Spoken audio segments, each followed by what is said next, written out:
Hello, I'm Bob the Booker and welcome to my channel. And today we're getting close to Booker season, and so therefore time for some sort of predictions and a bit of an overview of who is eligible. And so what I'm going to do is sort of have a rough go at breaking this down of people who have books that would already be eligible, people who I think are maybe likely to, and then throwing in some maybe more wild cards and maybe as well also my own predictions, which are almost definitely going to be wrong because, you know, history has proven so. So I'm just going to quickly run through those, but what I do just want to say at the beginning is just a massive thanks to the people who uphold the Listopia thing on Goodreads that has all the eligible books, because that's often a really useful place to look to understand what might be actually in the running. Because so often it's actually the case that a book you think is definitely going to be in the running is just not eligible. It's also worth noting that certain presses will have specific amounts of books that they're allowed to submit. So what I mean by that essentially is that, for example, a press will have, I think you normally get about 1 or 2 that you're allowed, and then for every book that you've had shortlisted in the last 5 years, you get an additional 1 that you're allowed to submit. And up to a maximum of 6. Some big publishers like Penguin are split into different presses, and so therefore you may get lots that are technically under the banner of Penguin, but are all within their own little corners of that. And also, just as a note, winners, former winners of the Booker Prize are allowed to basically be submitted for free, as in it doesn't cost their publishers any places to submit those people. So with that in mind, let's get moving with talking about some of these first ones. So first, almost the most certain that they will have been submitted are the previous winners. And so I've got just one of them here in Salman Rushdie's Victory City, which I think I think is a very strong book in its own right, and I would really love to see on the list. But also Salman Rushdie, you know, after having won for Midnight's Children, has been shortlisted or at least longlisted a good number of times. So it's probably fairly safe to assume that this has ended up in front of the judges, unless for some reason the publishers and Salman Rushdie decided not to submit for free, essentially. But there we go. But also a few other previous winners have had books released this year. So we've got, for example, Anne Enright with The Wren and the Wren. We've got John Banville with The Singularities, and also with a crime novel that he's had this year. And when I say this year, by the way, I mean from 1st of October last year to September this year, the end of September this year. That's the opening window. And also Burnham Wood by Eleanor Catton. And she won in 2013 with The Luminaries. I read Burnham Wood recently and really enjoyed it. I think it could have a shout there, but I think of all of the ones that, all of the former winners, I feel like Salman Rushdie is probably the one most up there in terms of sort of potential to be shortlisted or longlisted again. And I believe those are all of the former winners. I'm now really worried that I've missed one, really obvious one as I've been going through. But now let's come to books by authors who have been shortlisted before. Now, it's worth noting that just because you've been shortlisted before doesn't also mean that your publisher will submit you again. It's potentially more likely, but obviously publishers will be juggling many different things, not only the quality of the book itself, but a publisher might also be looking at, for example, do they want to really champion their new talent and sort of brand new authors or less well-known authors, or do they want to really champion an author who has who has sort of history of being on the list and may be on there again.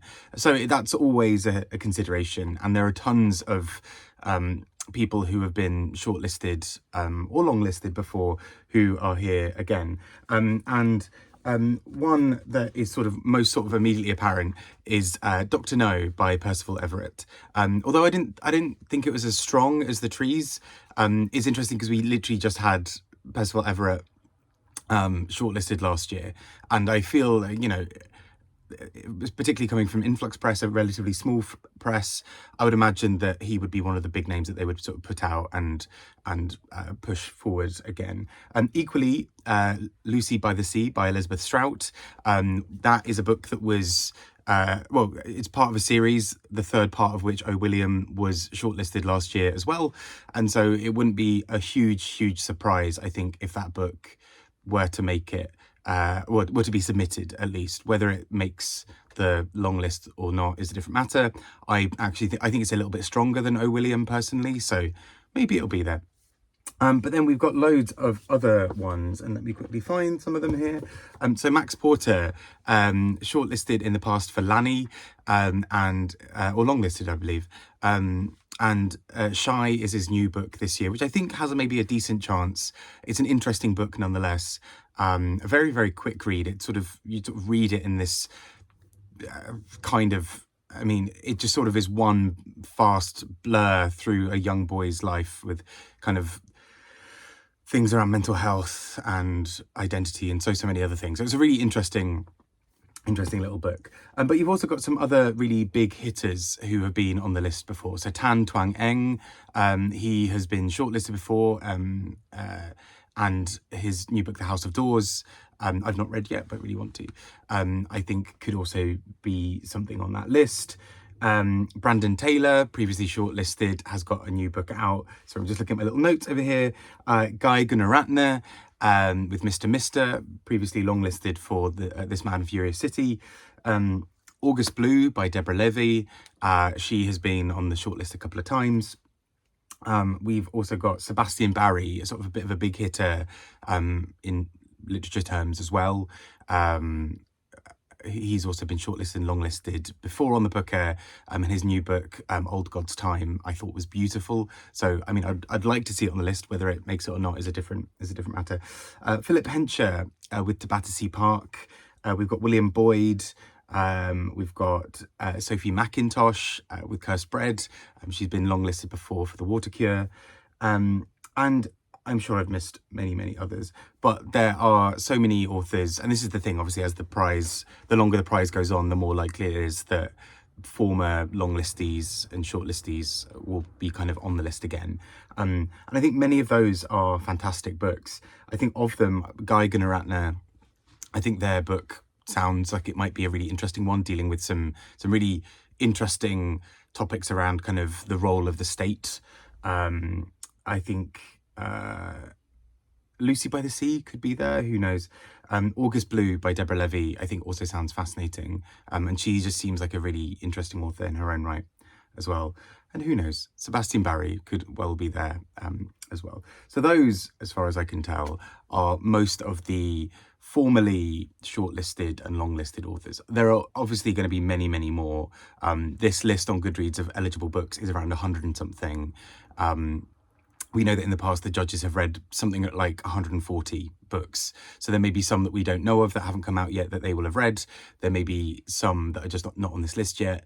But it's very likely that the judging panel will have read many more than these. So take some of this with a pinch of salt there.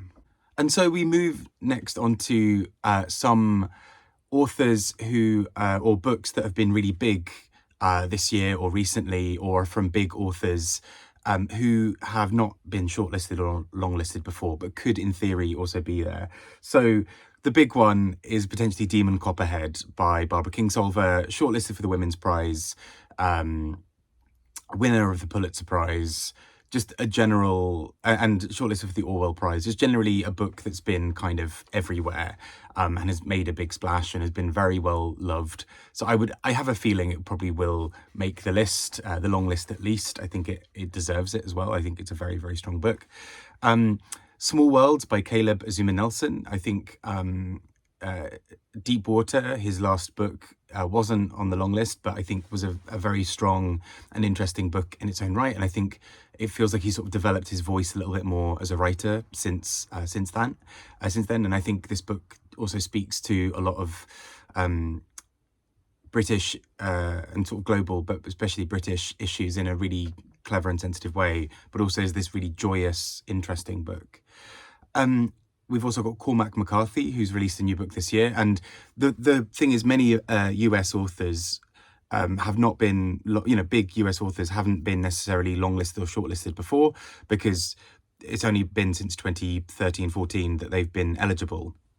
And so what we often find is someone like Barbara Kingsolver, who is this really well-established author, probably would have been shortlisted or longlisted in previous years, but wasn't eligible at the time, being a US citizen. So we see a few of those kind of coming through.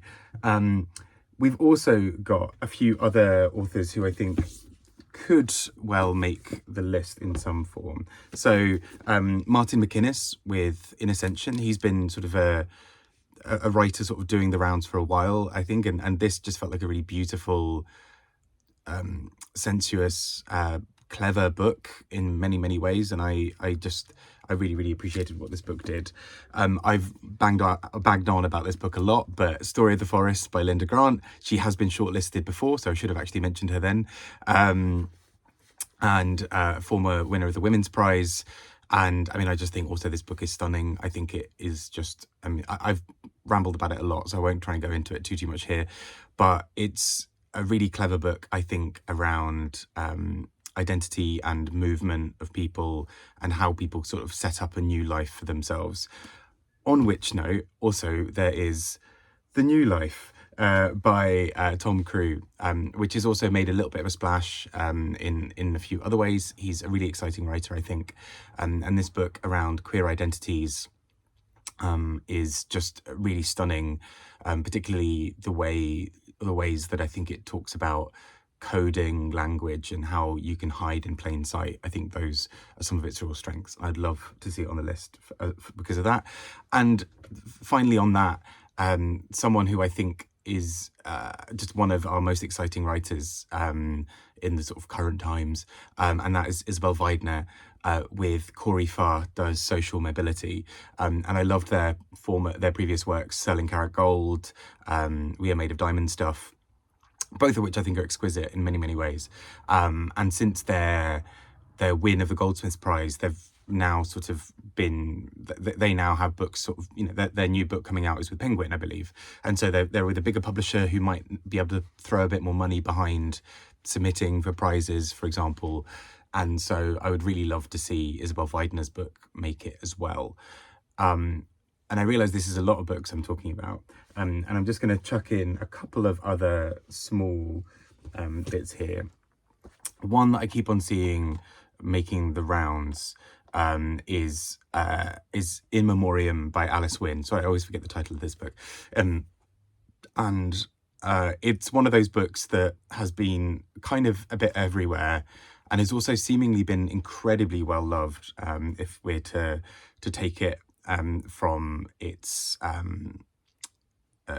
sort of Goodreads reviews, where it's got like an absurdly high star rating. And a book that loved often does sort of find its way towards the top for things like this. So we may well be seeing In Memoriam make the list as well. And then another former shortlistee that I've forgotten to mention that I've just noticed in my notes is Zadie Smith, who also has a new book out this year. And her writing is always just so interesting. I think she's got such an interesting point of view. So I'm kind of curious to see what this new book is about, because I have almost no idea what it's going to be, but it'll be very exciting. And then finally, one little other book that I've heard a few people rumbling about, and I think could be really interesting, is Riambel by Priya Hein. And it's a little kind of indie press book, so it could be a little bit more of a wild card.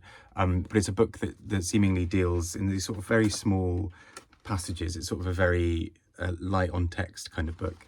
And it seems to be dealing a lot with sort of Mauritius and Mauritian history. And I think actually this could be one of those books, if it has been submitted, that is such a left field kind of breath of fresh air for the judges, that I think it might be sort of, it might stand out. So anyway, that's lots of rambling about potential options. Now, here are the books that I think, and in some ways hope, make the shortlist, make the long list even. And again, with a massive pinch of salt, I've not looked through the publishers for all of these books, so it may well be that some of them are from the same publisher, and I've accidentally gone over how many they could feasibly submit. But here are the 13 that I think have a decent shout of being in the long list. And again, this is very much based on a lot of books that I've seen floating around, and normally the booker has a couple that you've never heard of before, so that may well happen here. But Demon Copperhead, I think, is the one that I'm fairly certain will make it, by Barbara Kingsolver. I think Salman, where is it gone? Salman Rushdie's Victory City, I think, also has a really strong chance of being on there. I just think it's a really impressive book. I think he's just an incredibly talented writer, and we know that it's going to be submitted because of him as a former winner as well. I think he might be the only former winner on the list. I feel like I'm not sure if there will be another one. I don't know if Birnam Wood will quite make it. I also think, where have I put all these books now? I also think In Ascension by Martin MacInnes. I think this is a really beautiful, expansive book. I think it's got a really strong chance of making a list like this one, as I do for The Story of the Forest, which at some point I will stop rambling on about, but I do really love this. And I really, really would love to see it make the list. I would also love to see The New Life that I mentioned earlier by Tom Crewe. I think that is a really beautiful book, and I think would be just a great addition to a list like this, sort of historical fiction, but also with a real eye to the current day. I also think Cuddy by Benjamin Myers, which I've spoken about a teeny bit recently, but that is a book that deals a lot with local identity. It's a very, very British book in the sense of a very specific area of the UK. And I think it does that with such beauty and grace, and is told in such an interesting mix of sort of history and modern day, of dialect and sort of standard English. It's done in it's sort of a really fascinating patchwork, I think, of a book. So I'd really love to see it there. I also think, in terms of former shortlistees, I wouldn't be surprised to see Deborah Levy with August Blue, just because I think she seems like one of those writers, and I say this only having read one of hers, but who is just consistently putting out really strong books. And so I think she could be a really interesting one to watch. I think Zadie Smith, you can never quite write her off. She tends to be longlisted fairly consistently, and I think is, again, just a very strong writer, just a very good, solid writer. I'm going to also say Mr. by Guy Gunaratne. I think this book feels like it kind of captures a zeitgeist in a way that would also be quite different from a lot of other books on this list. And so I think would really stand out. I think they've got a really bold voice from the little bits I've seen of their work. Equally, Corey Farder's Social Mobility by Isabel Waidner, I think I would love to see on the list, partly just because I'm just an Isabel Waidner fanboy. I think they're great. I just think they're neat. And I think making up my final two places, I've kind of gone back and forth on some of these, but I think potentially we might see a book like Riambel, this sort of slightly newer, fresher book from an indie press, I think could be a really fun addition to this list. And this last place, I'm kind of torn between Wandering Souls by Cecile and Sebastian Barry with Old God's Time. And Old God's Time I probably preferred overall as a book, but Wandering Souls I think has a little bit more of there's something really pressing about the current day to that book that I think would make it, again, also a really interesting book on a list like this. I think it would stand out in an interesting way. So I'm going to go for Wandering Souls then. So those are my 13. They'll be all written down below anyway. But I'm really keen to hear who you think could make the list. Again, I've almost definitely forgotten some major books here. I'd love to hear any suggestions you've got, ones that you're really rooting for. But if not, take care and speak to you all soon. And we will soon be in booker season all over again. Take care and speak to you all soon. Bye-bye.